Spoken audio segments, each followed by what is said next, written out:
Taraqqiyot blogi bu o'ng kuchlarni blogidir.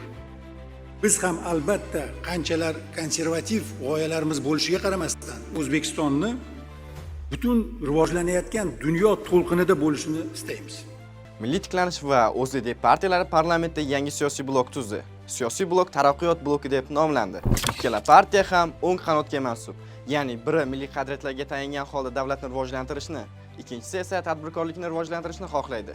Endilikda ular parlamentda qonunlarni birga ishlab chiqib, birgalikda ovoz berishni maqsad qilishgan. Bu esa yagona siyosiy pozitsiyani shakllantiradi. Xalqaro tajribada ham bunday ittifoqlar mavjud.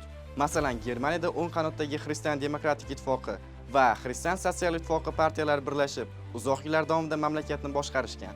Bu koalitsiyaning eng mashhur yetakchilari bu Konrad Adenauer, Helmut Kohl va Angela Merkeldir.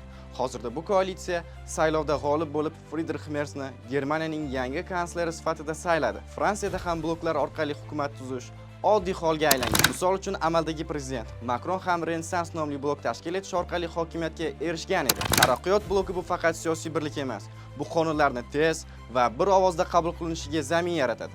Agar blok xalq manfaatini birinchi o'ringa qo'ysa, bu barqarorlik, samaradorlik, tezkor qarorlar va xalq manfaati yo'lidagi islohotlarni ta'minlaydi. Siyosiy jarayonlarni kuzatib boring. Zeroki siyosat hayotingizni belgilaydi.